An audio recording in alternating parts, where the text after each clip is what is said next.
4 hal mendatangkan rizki kemari.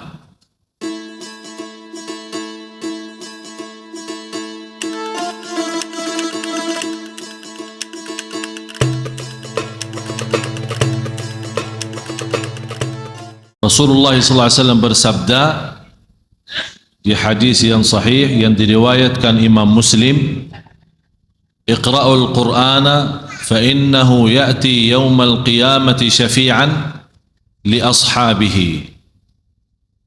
Selama saya di Indonesia sering mendengar hadis ini yang sahih yang diriwayatkan Imam Muslim, yang sangat luar biasa menjadi gembira bagi kita semua, memberikan berita baik.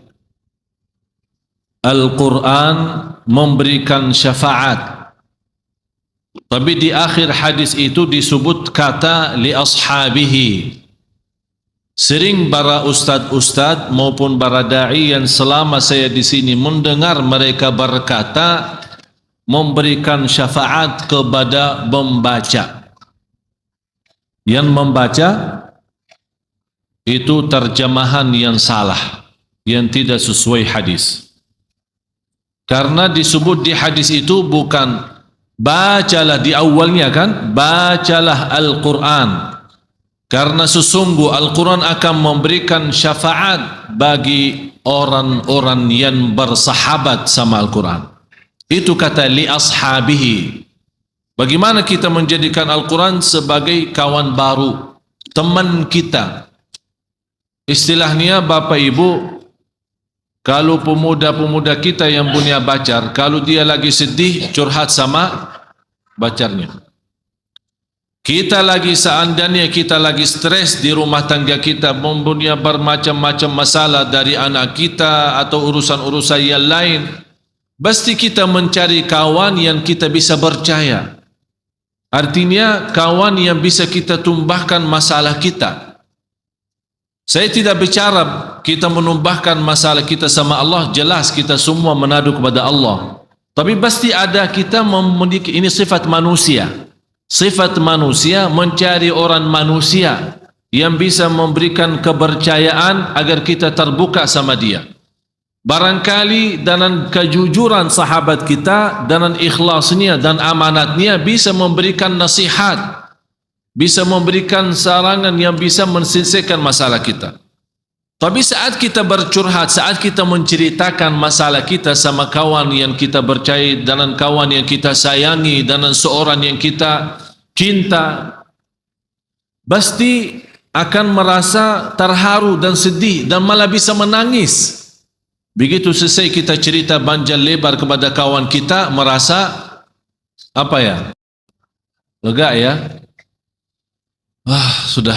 Walaupun belum sempat dia berbicara apa-apa, belum sempat dia memberikan nasihat, belum sempat memberikan poin-poinnya untuk kita mendapatkan jalan keluar. Tapi karena kita menganggap orang ini seorang dekat sekali sama kita, cukup kita hanya terbuka sama dia, curhat, sudah selesai bagi kita masalahnya. Inilah perasaan Bapak Ibu yang kita rasakan bersama seorang manusia yang kita anggap kawan dekat, sahabat akrab, padahal barangkali orang itu di dalam sisi dosa dia lebih banyak dari dosa kita. Bagaimana kita bisa terwujud sahabatan sama Al-Quran? Yang ikut kemarin semalam hari Rabu, malam Kamis, acara pengajian Profesor Dr. Nasaruddin Umar. Ada yang ikut ya? Banyak juga ikut. Yang membuat saya, dan selalu saya berkata, Bapak Profesor Nasaruddin Umar, apa yang dia diberikan itu sebenarnya bahasanya luar biasa. Cuman bagi banyak jamaah itu kayaknya agak tinggi bahasanya. Jadi kadang-kadang walaupun padahal ilmu yang disampaikan oleh beliau betul-betul sangat dibutuhkan, sangat diperlukan. Tapi kondisi pemahaman kita sebenarnya bagi ilmu beliau bisa sambung kepada orang bersih. Kalau saya tidak bisa sambung dan nyambung ini. Jadi kalau apa yang disampaikan oleh beliau didengar oleh orang bersih batinnya, tidak ada istilah iri, dengki, hasud, berbohong, berdusta, tidak ada sifat-sifat yang saya namakan dosa batin. Faham Bapak Ibu dosa batin yang pernah kita bahas minggu lalu? Dosa batin itu diantaranya sombong, diantaranya mendustakan, diantaranya berbohong dengan diri sendiri, berkata baik tapi perbuatannya tidak sesuai. Ini semuanya kalau kita mendengar apa yang disampaikan oleh Profesor Nasruddin Umar seperti itu, kondisi batin kita seperti itu tidak akan masuk, tidak akan bisa diterima. Yang menarik saya satu ayat. Sampai saat itu saya lagi duduk dan beliau menyampaikan, tapi sepertinya lupa ayatnya. Terus dia tanya sama saya, ini ayatnya apa Syekh? Saya jawab, qul hal yastawi alladhina ya'lamuna walladzina la ya'lamun. Surah 39 ayat 9. Ini yang menjadi sekarang bahasan saya untuk malam ini. Surah 39, tapi tolong sebelumnya Bapak Ibu, Suratul Isra, surah 17, tolong ditulis ayat ini, Suratul Isra, surah 17 ayat 78 dan 79. 78, 79. Ini menjadi PR, terjemahannya, maknanya, belajarannya Bapak Ibu cari sendiri. Al-Isra 17 ayat 78 dan 79. Tapi surah 39 ayat 9 ini yang membuat saya dari kemarin tidak habis fikir. Sampai saya bicara jujur Bapak Ibu, saya bisa tidur semalam hampir jam 2. Karena ayat ini luar biasa menjelaskan makna hakiki dari kalau kita benar-benar mencari ilmu. Karena beliau membahas tingkatan ilmu kan, ada ilmu-ilmu yang namanya ilmu pengetahuan, tapi yang paling tinggi ilmu ma'rifah. Artinya ada ilmu yang di-store oleh manusia, ada yang ditransfer oleh manusia, oleh guru, dosen dan yang lain-lain. Tapi ada ilmu transferannya langsung dari Allah. Bagaimana kita bisa memiliki ilmu seperti itu? Itu yang dibawa oleh ayat surah 39 ayat 9. A'udzu billahi minasy syaithanir rajim. Amman huwa qanitun ana al-laili sajidan wa qa'iman yahdharul akhirata wa yarju rahmata rabbih. Qul hal yastawi alladhina ya'lamuna walladhina la ya'lamun. Sebenarnya surah Az-Zumar ini termasuk ayat-ayat sebelumnya, ayat 8, ayat 7, ayat 6. Semuanya memberikan berita-berita atau cerita manusia yang menghadapi bermacam-macam kesulitan dan kesusahan. Sampai kita mendengar ayat-ayat itu sebelum ayat 9 ini, seolah-olah kita melihat gambaran yang negatif. Tapi Allah Subhanahu wa taala menutupi berita itu dengan gambaran yang luar biasa positifnya. Artinya kalau kita mau mengatasi negatif ayat-ayat sebelumnya, artinya ayat-ayat yang membuat kita belum begitu faham, atau kehidupan kita yang membuat kita selalu menghadapi permasalahan, kesulitan dan kesusahan, itu ayat yang 9. Amman huwa qanitun ana al-laili sajidan wa qa'im. Mohon terjemahannya Ustaz.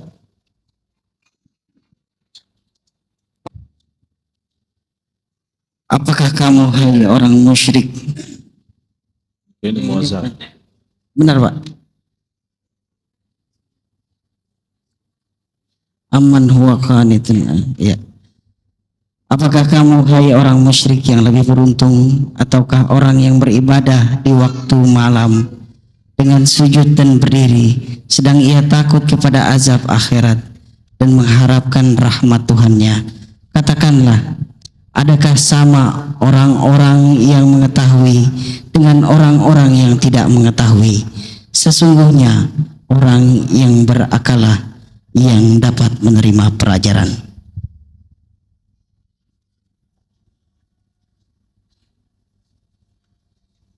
Lanjut. Oh, Bismillah, alhamdulillah, Allahumma salli ala Sayyidina Muhammad wa ala ali Sayyidina Muhammad.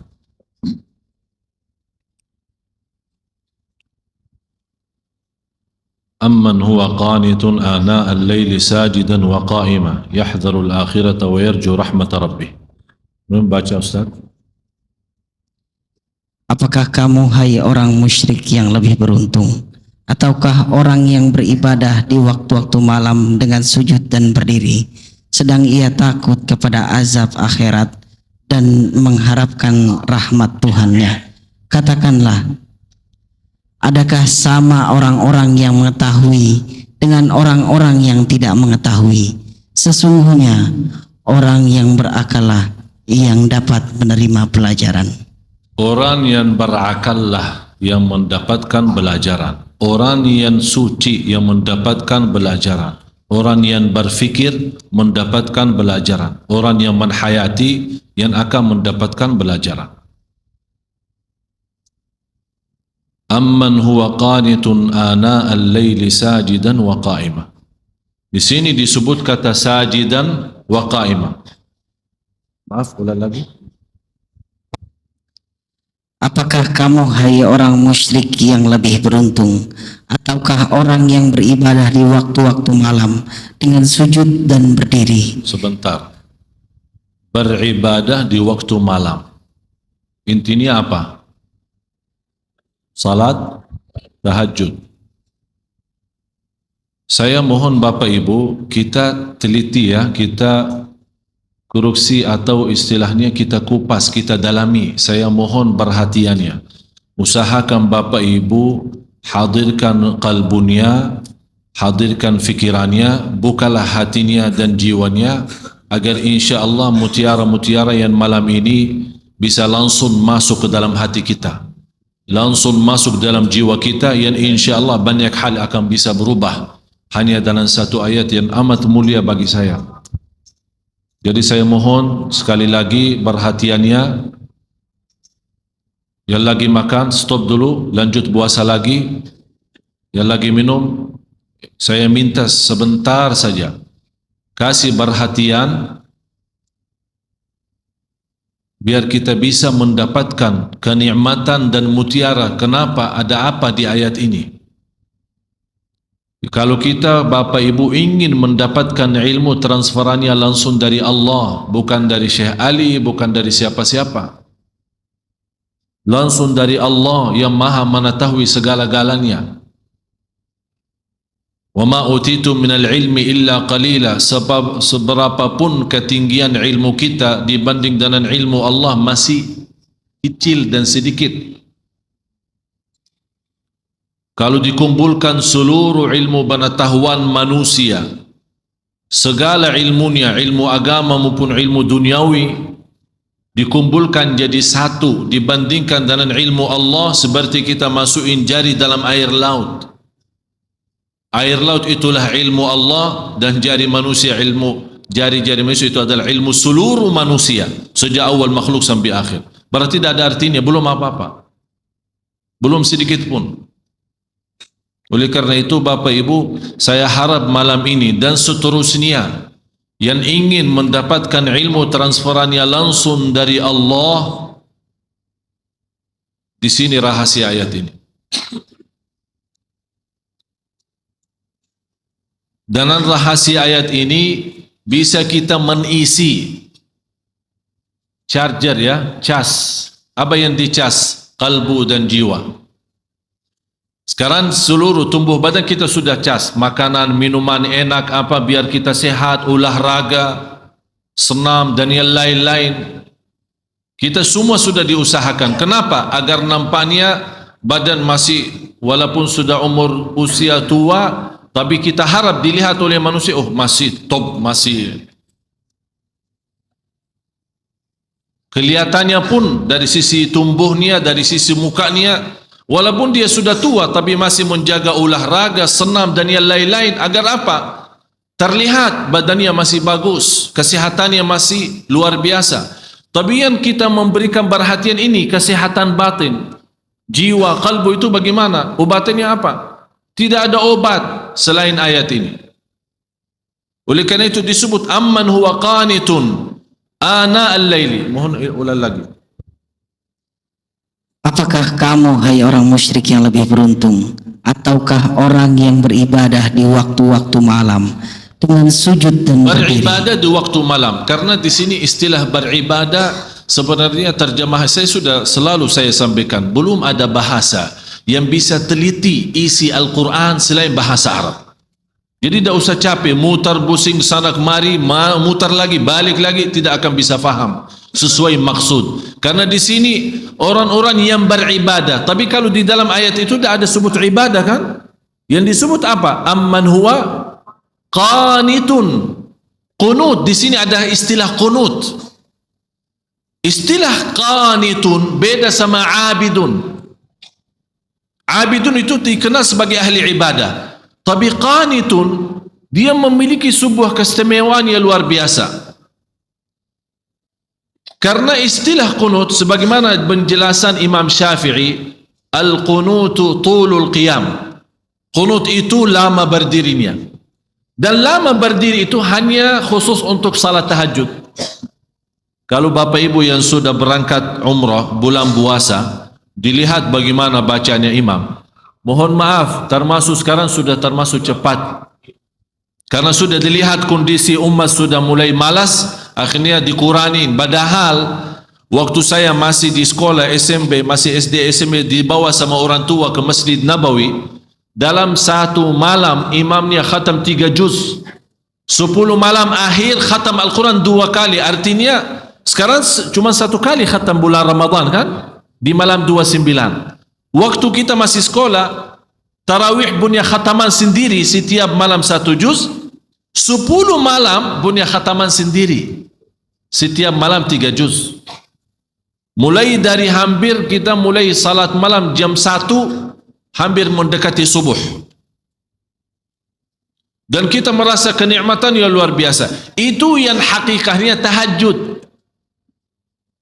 Dan selalu saya minta sama jamaah, cuba salat tahajud walaupun seminggu sekali, walaupun 2 rakaat, tak usah banyak-banyak, tapi nikmat hayati, rasakan. Walaupun diulangi ayatnya sampai subuh, walaupun 1 ayat. Sebagaimana Rasulullah SAW pernah salat malam, sepanjang malam salat malam hanya dengan 1 ayat. Merasakan ayat itu, menyentuhkan hatinya, sampai Rasulullah SAW menangis. Kata Siti Aisyah, Rasulullah SAW tidak pernah tinggalkan salat malam bagaimanapun keadaannya. Walaupun dia sakit, dia salat malam duduk. Afdalus salati ba'dal faridah qiyamul lail. Salat yang terbaik sesudah fardu qiyamul lail. Dan saya heran, orang punya masalah, bagaimana punya masalah dia masih bisa qiyamul lail? Menurut saya masalah tinggalkan salat malam itu masalah. Tapi selama anda jaga salat malam, wallahi tidak ada masalah. Semuanya bisa beres. Kita hanya duduk. Allah sendiri memuji kita saat malam hari kita tinggalkan tempat yang enak saat tidur. Menjauhkan diri dari suami maupun dari istri. Mengangkat selimutnya.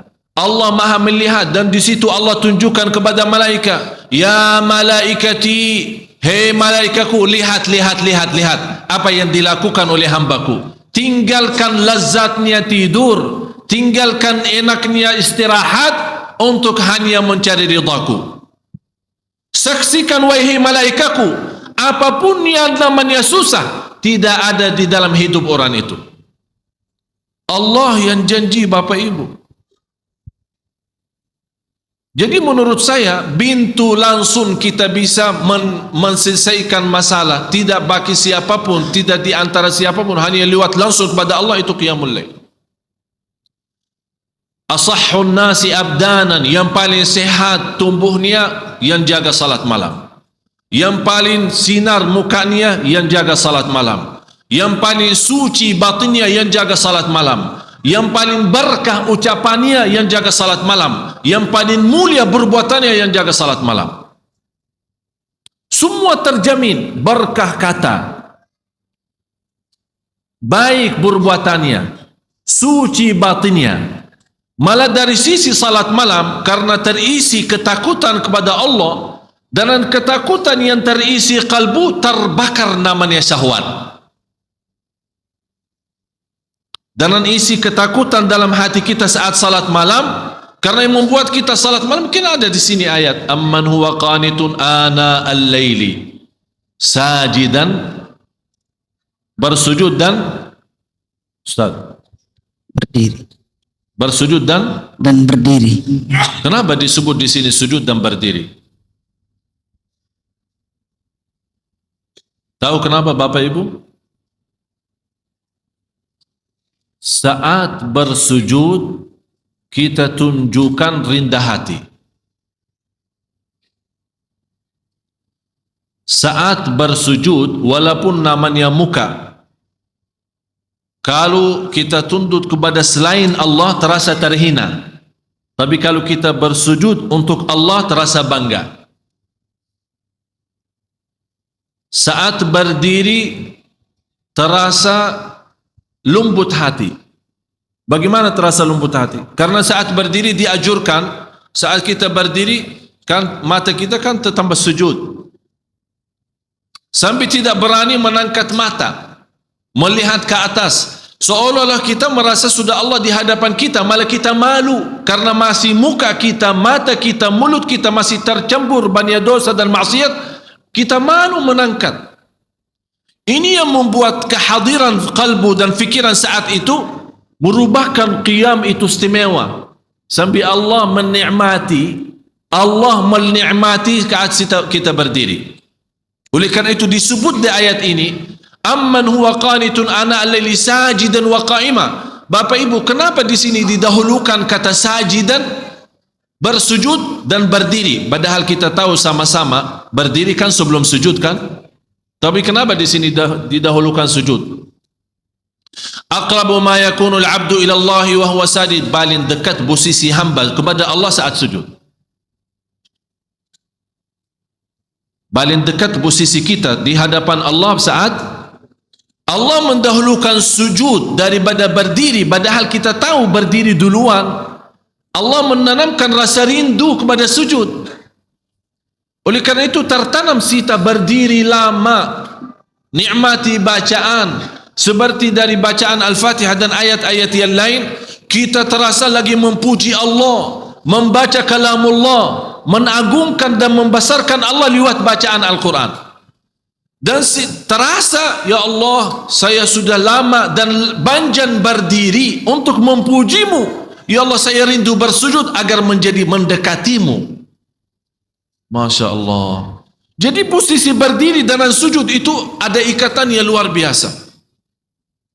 Oleh karena itu di rahasia ayat ini dibawakan kata sujudan, sajidan, wa qa'imah.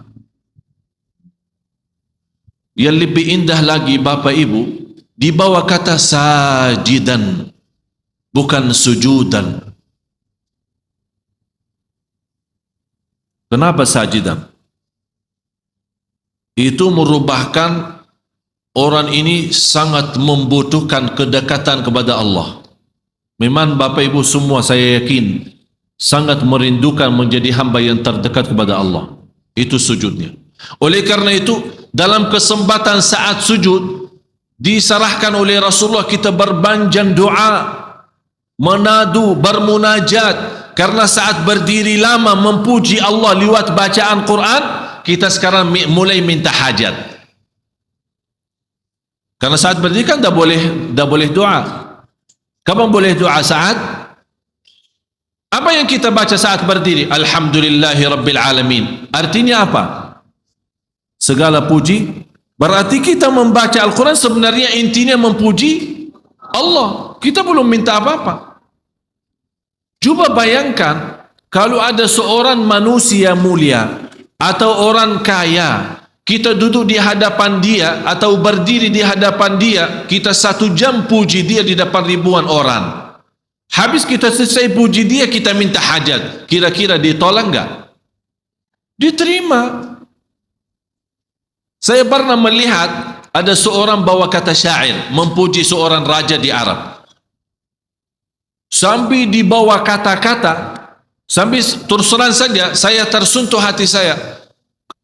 Padahal di bawah kata-kata, barangkali kalau kita kasih ke Nabi masih mending daripada manusia. Luar biasa pujiannya kepada raja. Sampai raja sendiri sudah merasa dirinya kagum, sudah tidak bisa bertahan saking pujiannya tinggi. Habis itu belum dia selesai bacaannya, sudah berhenti, kamu mau apa? Saking senang, saking terbuka hatinya seorang raja, belum selesai orang memujinya, dia malah udah, kamu mau apa? Selesaikan. Ini Bapak Ibu manusia yang masih terisi kotoran, yang masih terisi dosa, yang masih terisi riya, yang masih terisi nifak, yang masih terisi bermacam-macam maksiat, dosa besar maupun kecil. Kalau kita puji dia, dia tetap tersentuh, terbuka hatinya, dia lupakan segalanya dan dia bantu. Musuh, kata Allah, musuh saja bisa menjadi kawan dan teman, menjadi orang teman dekat dengan kita dengan ucapan yang baik, puji. Apalagi maha zat yang agung, zat yang mulia, yang maha suci, yang maha segala-galanya. Kalau kita puji, bagi Allah tidak mungkin mengecewakan hamba yang saat itu dipuji. Oleh kerana itu istilahnya saat kita berdiri memuji Allah lewat bacaan, termasuk bacaan Al-Fatihah dan ayat-ayat yang lainnya, karena kita termasuk orang-orang, ya Allah, walaupun saya tidak pantas membaca kitab-Mu, karena lidah ini yang membaca kitab-Mu masih banyak mengucapkan kata-kata yang kotor dan dusta. Ya Allah, saya tidak pantas membaca kitab-Mu, karena lidah ini sudah banyak berkata-kata bohong dan mencaci maki orang. Ya Allah, saya tidak pantas diberikan kemudahan membaca kitab-Mu, karena lidah ini sudah terlanjur mencaci dan membuka aib orang. Tapi di saat itu kita rasakan saat berdiri dan diberikan oleh Allah kelancaran lidah membaca kitabnya dan memujinya, itulah Allah memberikan pendahuluan agar saat kita sujud seolah-olah Allah bertanya, kamu mau apa lagi? Apa yang kamu butuh? Apa yang kamu perlu? Kalau belum kita puas dari sujud pertama, ini hikmahnya ada 2 kali sujud. Belum puas, ada yang tertinggal. Memang kadang-kadang syaitan menggoda kita. Hajat-hajat bisa tertinggal, ada yang lupa. Begitu kita berdiri, ingat saat di antara sujud, masih ada kesempatan lagi, sujud lagi. Allah Maha Besar, Allah Maha Agung, Allah Maha Mulia. Sungguh kita mulia kalau kita betul-betul bisa menikmati yang namanya sujud. Kata seorang salih, wallahi kalau bukan ada sujud di dunia, saya tidak bisa menikmati yang namanya dunia. Tidak ada artinya. Karena ada isi sujud, ada isi salat malam, dan 4 hal yang menjaminkan banyak rizki, bukan memudahkan rizki. Tolong Bapak Ibu hafal, 4 hal bukan menjaminkan rizki, bukan memudahkan rizki, tidak. 4 hal mendatangkan rizki kemari. Dan 4 hal bukan Allah kasih kemudahan berarti kita berjalan mencari rizki Allah kasih, tidak. Bukan dikasih kemudahan, tapi di mana saja kita ada, posisi kita di mana saja, Allah datangkan rizki kepada kita.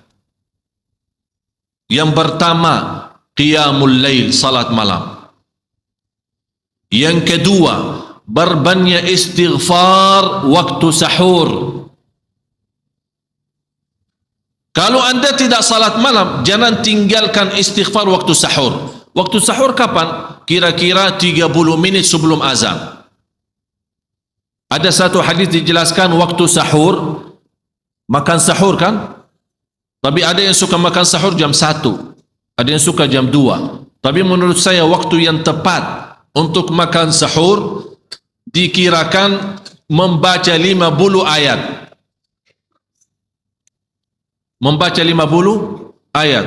Kalau bagi kita 50 ayat ya setengah jam lah.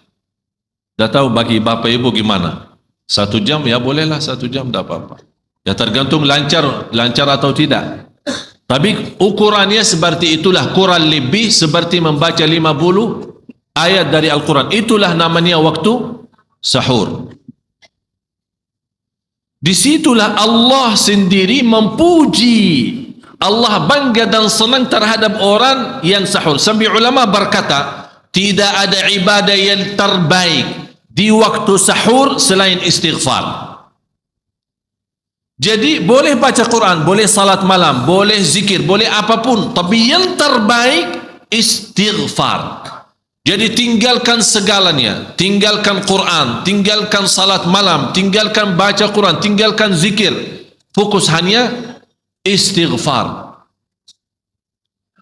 Astaghfirullah wa atubu ilaih. Termasuk istighfar Allahumma anta rabbi la ilaha illa ant, yang bapak ibu tahu sayyidul istighfar, yang terutama, yang paling luar biasa. Allahumma anta rabbi la ilaha illa anta khalaqtani wa ana abduka wa ana ala ahdika wa wa'dika mastata'at a'udzu bika min syarri ma sana'at abu'u laka bi ni'matika alayya wa abu'u bi dhanbi faghfir li fa innahu la yaghfiru dhunuba. Ya Allah, kalau kita fahami doa ini luar biasa. Oleh karena itu kata Rasulullah, barang siapa yang membaca sayyidul istighfar, kemudian di malam hari dengan keyakinan dia meninggal habis baca istighfar, masuk surga. Masuk surga. Berarti ini salah satu doa yang menjaminkan dengan mudah masuk surga. Jadi 4 hal yang mendatangkan rizki, bukan kita mencarinya, dia yang datang kemari. Apalagi saat mencari lebih mudah. Qiyamul lail, salat malam.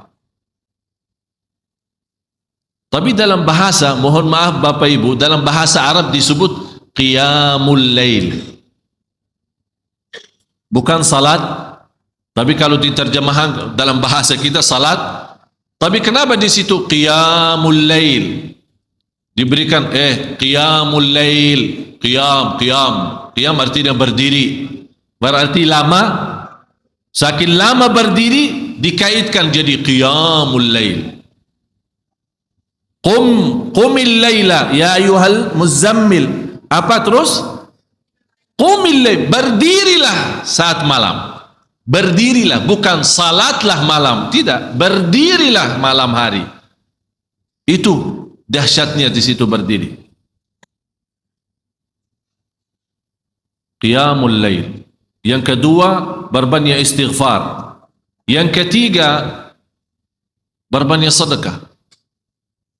Sebenarnya bukan istilah berbanyak sedekah. Kadang-kadang orang bersedekah 100 juta, udah saya sudah bersedekah 100 juta. Bukan itu.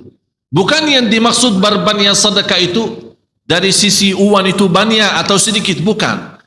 Yang dimaksud rahasia sedekah, ta'ahudus sedekah, istiqamah bersedekah. Istiqamah.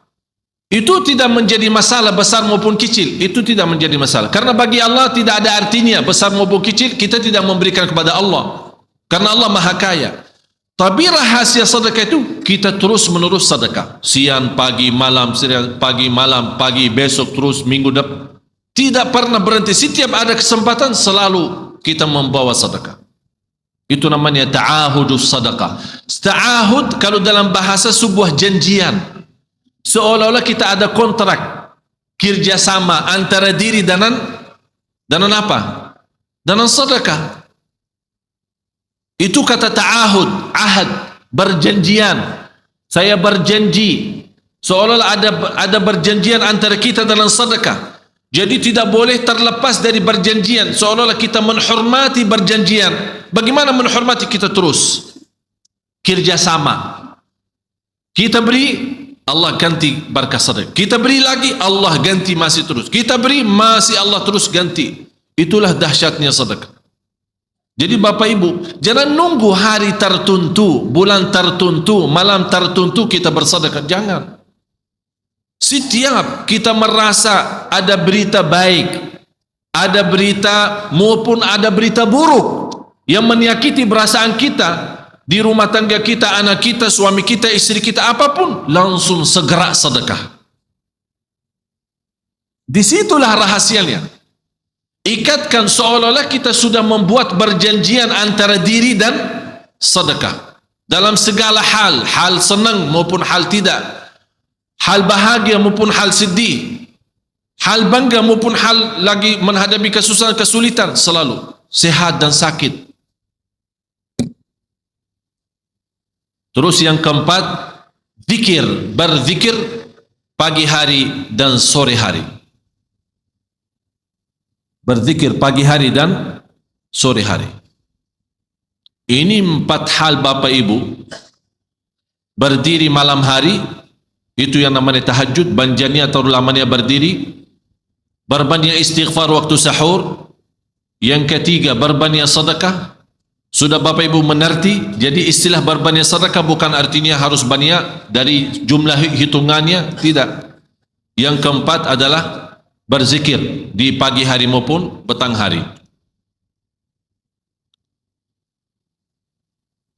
Amman huwa qanitun ana al-laili sajidan wa qa'ima. Sajidan wa qa'ima. Jadi Bapak Ibu, saat kita berdiri lama, walaupun baca satu ayat, diulangi berkali-kali, walaupun baca surah pendek, tapi diulangi berkali-kali, tidak menjadi masalah. Bapak Ibu hanya hafal qulhu. Qulhu dibaca 3 kali, pahalanya seperti baca Al-Quran 30 juz. Ada seorang salih mengajak kawannya, sudah mendekati subuh, ayo bangun salat malam dan baca sepertiga Al-Quran. Langsung orang itu menjawab, bagaimana saya baca, sebentar lagi muazan. Bacalah qul huwallahu ahad. Salat malam dan qul huwallahu ahad. Jadi Bapak Ibu, yang saya harap, jangan susah fikir, ya Allah saya mau baca apaan. Tidak usah susah fikir. Baca dan nikmati, yang penting nikmati bacaan. Walaupun qul huwallahu ahad setiap hari. Kalau kita pusing baca, Allah tidak akan pusing mendengar. Malah Allah paling senang mendengar bisikan bacaan dan bisikan doa kita malam hari. Allah paling senang mendengar bisikan doa munajat kita malam hari. Itu luar biasa. Terus lanjut. Sedang ia takut kepada azab akhirat dan mengharapkan rahmat Tuhan. Ini Bapak Ibu. Takut dan mengharap rahmat. Inti daripada salat malam. Inilah rahasia kalau Bapak Ibu mau mendapatkan transferan ilmu dari Allah. Yahdharul akhirah, takut kepada Allah dan takut hari akhirat. Takut aib kita ditahu oleh miliaran manusia. Takut dosa kita ditahu oleh miliaran manusia. Malu terbuka buku amal kita dilihat oleh miliaran manusia. Itu semuanya di hari akhirat. Jadi membuat kita jaga salat malam, ketakutan kita kepada hari akhirat. Karena di hari akhirat itu apapun yang kita sudah sembunyikan, nanti tidak ada istilah sembunyi. Semuanya terbuka. Di hadapan Allah, di hadapan malaikat dan di hadapan seluruh makhluk. Yahdharul akhirah. Dan barang siapa yang mampu menikmati lama berdiri, akan Allah meringankan lama berdiri di hari kiamat. Bapak Ibu tahu berapa lama berdiri di hari kiamat? 1 hari 50.000 tahun. Sekarang kalau saya minta imam khusus malam Jumat ini, ya, malam Jumat ini saya minta Bapak Ibu malam ini kita agak telat pulang. Saya minta sama imam nanti baca Al-Kahfi salat Isya. 110 ayat. Tak tahu bagaimana kalau kita takut salah malah dah ada makmum sudah pulang duluan. Alasannya apa? Oh, anak nanti bis ketinggalan, nanti taksi tidak ada, nanti kalau terlalu malam tidak aman. Itu bermacam. Kita takut urusan antaran ke rumah, pulang ke rumah. Siapa yang menamankan nanti di hari akhirat? Kalau takutan di dunia ini dibandingkan dengan takutan di akhirat tidak ada, tidak bisa dibandingkan, tidak bisa. Sangat jauh. Oleh kerana itu kata Allah di hadis qudsi, barang siapa yang takut kepadaku di dunia, aku amankan dia nanti di akhirat. Barang siapa yang merasa diri aman di dunia, aku akan membuat dia takut nanti di hari akhirat. Tinggal anda milih. Yang perlu kita takuti bukan urusan dunia. Allah. Ini yang membuat kita jaga salat malam. Yahdharul akhirah. Yahdharu, sebenarnya Bapak Ibu, indahnya yahdharu, kata yahdharu, ya. Maaf, apa bahasa ini? Sedang ia takut. Sedang dia takut kepada azab akhirat. Ada bahasa yang bisa terjemahkan bahasa Arab. Yahdhar. Yahdharu diterjemahkan takut. Padahal lebih sensitif, ya. Lebih itu yahdharu apa, ya? Hati-hati. Waspadalah. Waspada.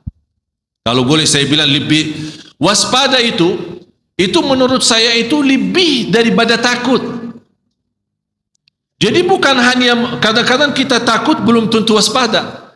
Tapi saking waspada betul-betul perhatiannya luar biasa kepada akhirat. Jadi setiap akhirat.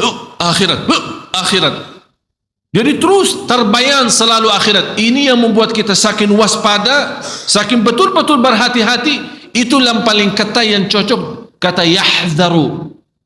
Yahdharul akhirah. Agar seimbang Bapak Ibu, karena Islam menanjurkan jangan takut sampai putus asa. Itu yang dilarang oleh Islam. Kadang-kadang saking banyak dosa kita, sudah terbayang akhirat, sudah betul-betul waspada, ingat dosa lalu, akhirnya lama-lama saking tinggi takutnya, ya Allah, terus bagaimana dosa lalu saya? Apakah diampuni atau tidak? Apakah dapat rahmat? Tidak. Ayat selanjutnya memberikan seimbang. Yahdharul akhirata wa yarju rahmata rabbih. Ya Allah. Bapak Ibu mohon maaf. Kalau saya mau teliti, ya, setiap kata, setiap ayat, setiap kalimat, setiap huruf, barangkali sampai subuh belum kita selesai satu ayat ini. Belum tentu selesai. Allah. Wa yarju rahmata rabbih.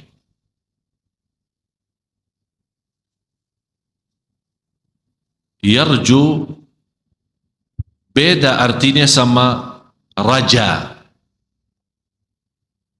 Yarju beda artinya sama raja. Raja sudah berharap, sudah lalu. Dia punya harapan rahmat Allah, ampuni dah. Udah lalu. Tapi yarju tidak pernah berhenti memiliki harapan kepada Allah. Tidak pernah berhenti, selalu berharap. Di situ ada takut, ada juga di sampingnya harapan. Dia takut memang dihukum atas dosa dan maksiat yang telah dilakukan. Tapi di sisi lain, dia merasa Allah Maha Adil dan Allah Maha Kasih Sayang. Bagaimanapun sebanyak dosa kita, sampai Allah bersabda di hadis yang qudsi, Allah berfirman di hadis yang qudsi, ya ibna Adam, hei anak Adam, kalau engkau membawa dosa sepenuh bumi, coba bayangkan, kalau menurut saya kumpulkan dosa semua jamaah Sunda Kelapa belum sampai sepenuh bumi. Belum tentu sampai sepenuh. Tapi coba satu orang kalau bawa dosa sepenuh bumi ini, dosa dan maksiat, dosa besar maupun kecil, tapi tidak ada di antaranya berbuat syirik kepada Allah, kata Allah, saya tidak berduli, kata Allah, aku tidak akan berduli mengampuni segala-galanya. Masya Allah. Allah tidak berduli. Artinya bagi Allah sangat kecil dosa itu yang sepenuh dosa bumi. Coba bayangkan seluas bumi berapa sih? Tapi subhanallah, bagi rahmat Allah kecil itu semua. Dengan syarat jangan berbuat syirik besar. Bersentuhan hak Allah subhanahu wa ta'ala. Ini yang membuat kita wayarju rahmata Rabbihi. Kenapa Bapak Ibu tidak dibawa kata wayarju rahmatallah? Kenapa dibawa kata wayarju rahmata Rabbihi? Kalau kita lihat awal Al-Fatihah, alhamdulillahi Rabbil Alamin. Apa artinya Rabb?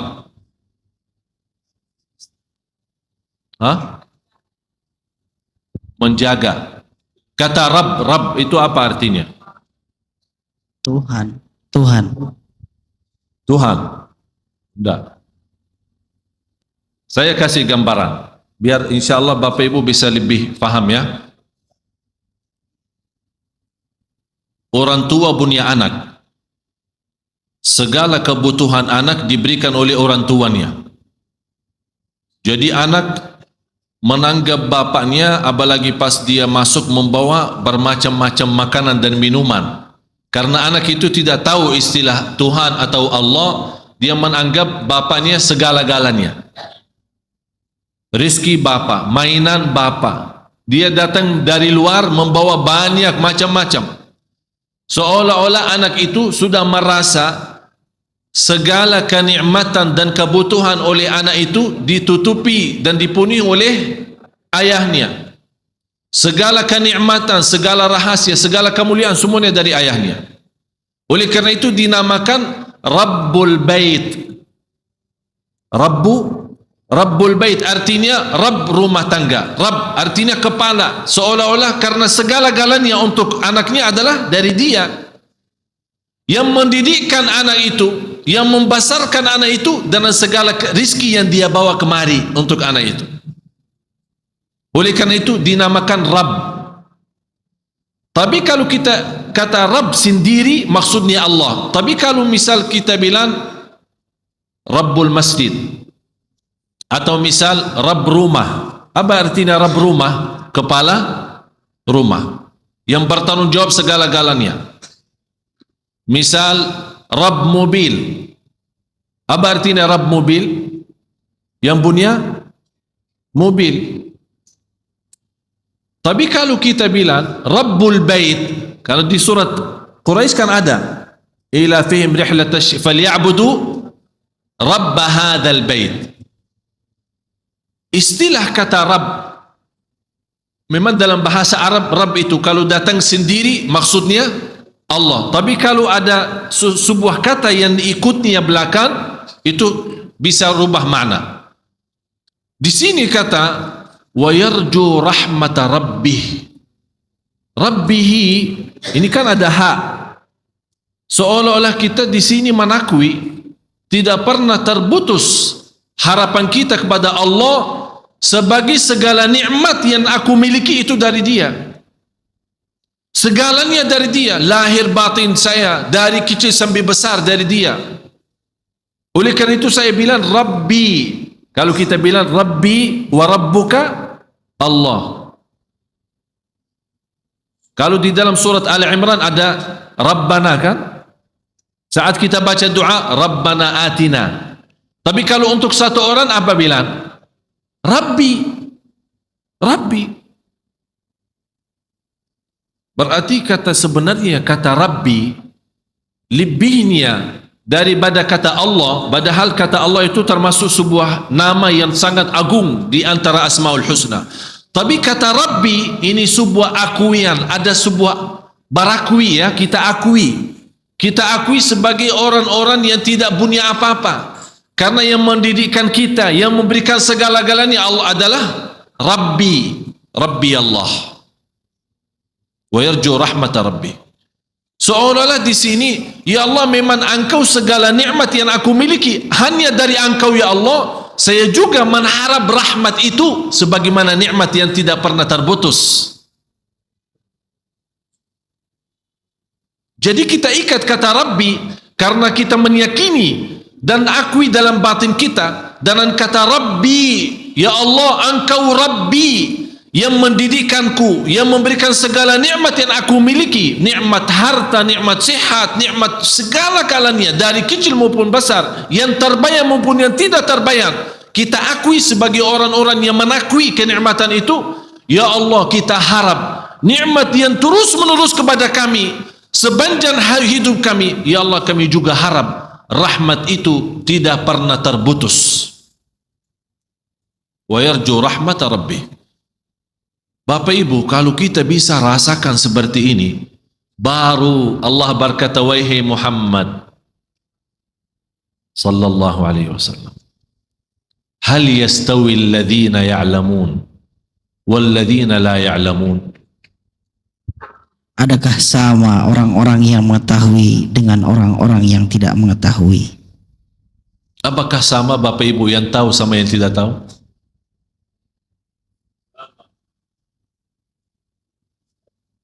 Manusia terhadap ilmu 4.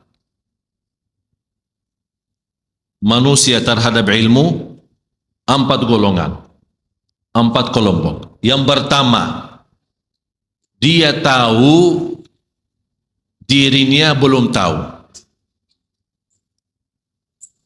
Ini maaf ya, bahasa mungkin agak sedikit aneh ya. Dia tahu, dia belum tahu. Atau istilah lain, dia yakin, dia tahu dirinya tidak tahu apa-apa. Faham? Belum faham ya? Jadi kalau ditanya tahu, ana yakin tak tahu apa-apa. Ana tak tahu apa-apa. Yang kedua, dia tidak tahu, dia tidak tahu.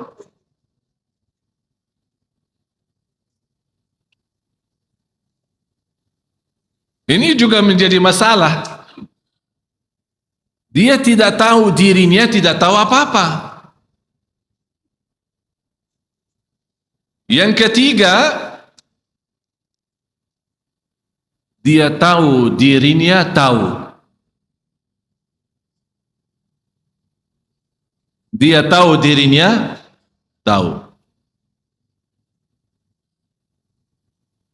Terus yang keempat kira-kira apa?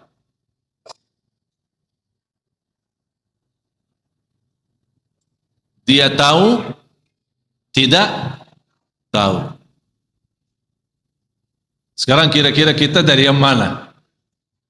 Apakah tahu diri tidak tahu? Apakah tidak tahu diri tidak tahu? Ini musibah ini.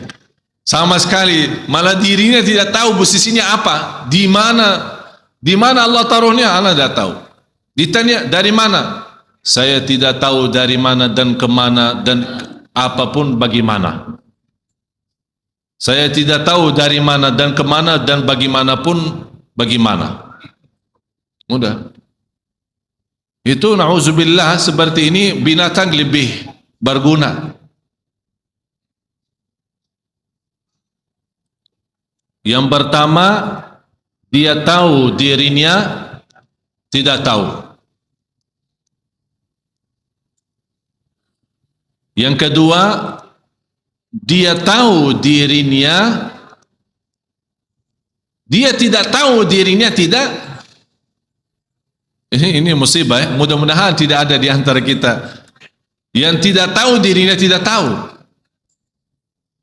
Yang ketiga, dia tahu dirinya tahu. Yang keempat, Dia tidak tahu dirinya tahu. Maaf saya memang bawa bahasa tapi yang mungkin, tapi Bapak Ibu sudah faham tujuannya, maksudnya apa. Itulah qul hal yastawi alladhina ya'lamuna walladhina la ya'lamun. Apakah sama orang yang tahu sama yang tidak tahu? Berarti yang tahu dua golongan, yang tidak tahu juga. Yang tahu dirinya tidak tahu, ada yang tahu dirinya sudah tahu. Ada yang tidak tahu dirinya tidak tahu, ada yang tidak tahu dirinya tahu. Menjadi tahu aja. Makanan tahu ya. Jadi makanan tahu dan tempe. Qul hal yastawi alladhina ya'lamuna wal ladhina la ya'lamun. Sebelum ditutupi ayat ini, Allah berkata apa? Ustaz. Innama yatadzakkaru ulul albab. Sesungguhnya orang yang berakalah yang dapat menerima pelajaran. Mudah-mudahan Bapak Ibu di hari ini diberikan oleh Allah kecerdasan fikiran, bisa memahami ayat ini.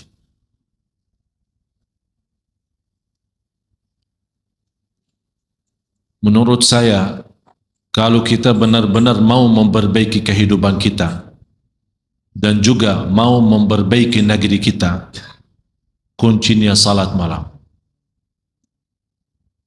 Saya tadi jam 12 siang berjumpa dengan Bapak Marzuki Ali, Ketua DPR. Terus dikasih oleh protokol hanya 15 menit. Saya masuk jam 12. Hanya dikasih waktu karena beliau ada kesibukan yang lain 15 menit. Alhamdulillah kalau saya ketemu beliau tidak usah pakai janji. Jadi kalau beliau ada di kantor saya boleh masuk. Tinggal kasih laporan Syekh Ali di luar dikasih masuk. 15 menit. Saya masuk jam 12. Saya keluar jam 2:30. Sampai orang yang rapat dengan beliau tunggu di luar. Setiap sebentar lagi sekretarisnya masuk, bentar. Saya bicara banyak, tapi luar biasa beliau sangat terharu. Saya bilang hal yastawi alladhina ya'lamuna wal ladhina. Saya bilang, Pak, tolong kasih saya kesempatan sekali-kali saya berikan ceramah ke orang anggota DPR semua.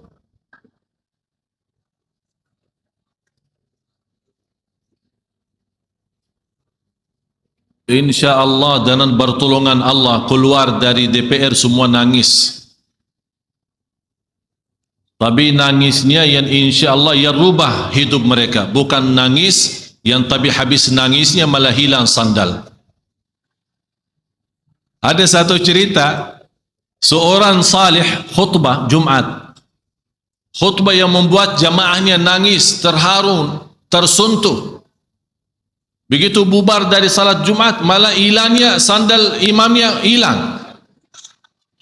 Dia heran, kalau memang semua jamaah nangis, yang curi sandal saya siapa sih? Jadi kan nangis bermacam-macam. Dan yang kita harap nangisnya itu yang bisa merubah kita, yang bisa menanamkan rasa malu, yang bisa menaikkan kualitas takut. Yang saya selalu bilang, terisi takut hati kita kepada Allah, terbakar yang namanya syahwat. Bukan menghilangkan syahwat lagi, terbakar, habis, total syahwat itu. Jadi bagaimanapun datang syaitan menggoda, tidak ada lagi. Tidak ada yang tersisa dari syahwat karena sudah terbakar habis. Itulah saking nikmatnya ayat ini. Yang mudah-mudahan Bapak Ibu kita menjadi orang yang disebut oleh Allah di ayat 9 ini. Innama yatadzakkaru ulul albab. Ya Allah, jadikan Bapak Ibu semua ahli ulul albab. Ulul albab dijelaskan oleh ulama yang berakal selamat. Akal selamat artinya bukan orang stres, bukan. Akal selamat artinya memiliki kecerdasan yang bisa memahami tujuan daripada ayat. Oleh karena itu Bapak Ibu, saya harap saat anda nanti malam salat malam, apalagi malam Jumat, saya minta semua jamaah mulai malam ini kita bikin sistem baru salat malam. Mudah-mudahan karena malam ini malam Jumat dan malam berkah, kita harap mulai malam ini Allah rubah segala-galanya ke depan. Hajat dunia, hajat akhirat, urusan rumah tangga, urusan usaha, urusan rizki, urusan kesehatan kita, segala-galanya Allah uruskan. Jadi kita benar-benar kita buka jubah. Saya yakin kalau Bapak Ibu masuk, apalagi malam Jumat, malam yang penuh barakat dan rahmat, di waktu sahur sebelum subuh, kira-kira 1 jam atau setengah jam saja, tak usah lama. 2 rakaat, tapi dengan nikmat, dengan enak, senang, rasakan. Terasa kita berdiri di hadapan Allah dengan rindah hati, dengan tawaduk, lembut, dan merasa merindukan segera sujud. Karena habis lama berdiri, saya yakin akan Bapak Ibu malam besoknya, walaupun capek, walaupun nantuk, walaupun mau tidur, Allah kasih energi untuk kita bangun salat malam lagi. Karena kita sudah terasa indahnya, sudah terasa kenikmatannya. Wallahi kalau bukan salat malam, tak ada lezat di dunia, tak ada istilah nikmat di dunia. Kata ulama, ada surga Allah di dunia. Barang siapa yang masuk surga Allah di dunia, pasti masuk surga Allah di akhirat. Salat malam surga Allah di dunia. Salat malam. Siap?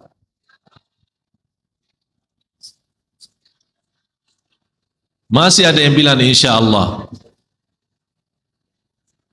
Fa'idha azamta, azam baru tawakal. Siap insya Allah. Kita tunjukkan, saya harap Bapak Ibu, kita tunjukkan kepada Allah jujur niat kita. Walaupun dari sekarang kita nawaitu.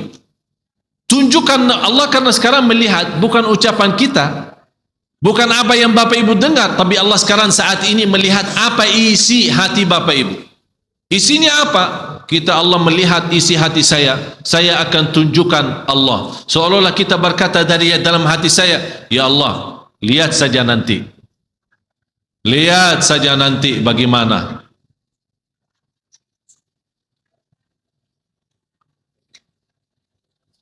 Maksudnya apa? Lihatlah nanti saja. Kita tunjukkan sebagaimana kita tunjukkan kepada kita tunjukkan, ya Allah, kalau engkau memang mau melihat, nanti saya tunjukkan malam hari. Lihat segala-galanya dari aku, ikhlas, khusyuk dan luar biasa keistimewaan. Disitulah Bapak Ibu, wallahi saya yakin begitu anda salat subuh dan buka hari baru, sungguh akan menjadi berbeda dalam segala perasaan kita. Mau coba? Nanti malam. Lapangannya nanti malam. Disitulah kita tunjukkan kepada Allah. Mudah-mudahan dengan kejujuran Bapak Ibu, dengan keikhlasannya Bapak Ibu, Allah buka hati kita semua. Diberikan kecerdasan pikiran agar kita bisa menikmati dan memfikirkan. Saya mohon, sebelum kita bubar acara ini, saya mohon semuanya malam ini memberikan sedekah agar bisa dipimpin oleh Allah nanti malam untuk salat malam. Semuanya. Kalau ada kota amal silahkan isi. Kalau tidak ada kota amal, bagaimana tolong diaturkan panitia-panitia masjid. Saya minta semua, berapapun sedekahnya, kecil atau besar silahkan. Tapi dengan niat, ya Allah saya mohon diberikan kepada saya kekuatan untuk nanti malam agar saya tunjukkan yang terbaik. Saya akan tunjukkan diriku apa dan siapa kepadamu ya Allah. Mudah-mudahan dalam sedekah berkahnya malam ini, apalagi malam Jumat, akan Allah tunjukkan dahsyatnya dan keindahannya salat malam. Disitulah kehidupan kita insyaAllah ke depan menjadi istimewa dan berkah. Amin ya Rabbal Alamin. Mohon panitia tolong, mana panitia masjidnya? Tolong dibantu. Mau pakai sarung saya, pakai.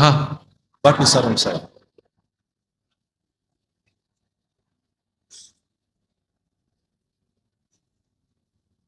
Semuanya saya harap, semuanya bersedekah malam ini. Apa, bagaimana, terserah. Mau berapa, terserah. Saya tidak tuntut dan saya tidak minta. Pokoknya saya harap, tapi dengan niat satu. Ya Allah, kasih saya kekuatan dan taufikmu agar saya nanti tunjukkan kata sajidan wa qa'ima sebagaimana ayat ini. Dan mohon Bapak Ibu nanti kalau Bapak Ibu sudah pulang ke rumah, sebelum Anda tidur, baca ayat ini. Surah 39 ayat 9. Baca sambil nikmati, sambil rasakan, sambil hayati. Kemudian tidur. InsyaAllah lihat tidur yang indah. InsyaAllah lihat tidur yang indah. Sarung saya jangan bawa jauh dong. Semoga apa yang saya sampaikan bermanfaat. Semoga bagaimana kita sama-sama berkumpul di sini, mudah-mudahan diberikan oleh Allah kemuliaan, sama-sama jumpa lagi di surga Allah bersama Nabi Muhammad sallallahu alaihi wasallam. Ya Allah, ya Tuhan kami, berilah kepada Bapak Ibu taufikmu ya Allah, agar bisa istiqamah salat malam. Dengan berkahnya salat malam dan keindahan salat malam, kita mampu memiliki kehidupan yang bahagia, rumah tangga yang sakinah mawaddah rahmah, dan segala kesulitan dan kesusahan dijauhkan oleh Allah dalam salat malam. Ya Allah, kuatkanlah kami agar istiqamah salat malam. Ya Allah, berilah taufikmu. Ya Allah, berilah kepada kami taufikmu agar mampu menjaga salat malam dengan seindah-indah ayat ini ya Rabbal Alamin. Agar kami mendapatkan ilmu langsung darimu ya Allah. Ilmu laduni ya Allah, ilmu ma'rifat ya Allah. Birahmatika ya Arhamar Rahimin. Ampunilah segala dosa kami, ampuni kekurangan kami, dan tutupi aib kami. Dan ya Allah, maafkan atas kesalahan kami ya Rabbal Alamin. Ampuni orang tua kami. Ya Allah, ampuni orang tua kami. Dan ampuni saudara kami muslimin, muslimat, mukminin, mukminat yang hidup maupun yang telah wafat. Ya Allah, aku mohon dengan nama-Mu yang agung dan mulia untuk Bapak Ibu. Ya Allah, jauhkan wajah Bapak Ibu dari neraka Jahannam ya Allah. Ya Allah, jauhkan wajah Bapak Ibu dari neraka Jahannam ya Allah.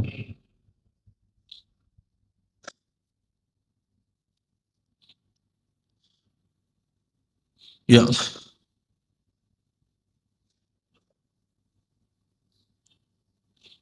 Ya Allah, jauhkan wajah Bapak Ibu dari neraka Jahannam ya Allah. Keturunannya, anaknya, cucunya ya Allah, jauhkan dari neraka Jahannam ya Allah. Bukalah hati Bapak Ibu semua ya Allah agar menjadi hamba-Mu yang salih-salihah. Bukalah hati suami Bapak Ibu ya Allah, suami ibu-ibu dan istri ini ya Allah. Ya Allah, bukalah hati kami semua ya Allah, yang punya hajat lahir dan hajat batin, hajat dunia maupun hajat akhirat.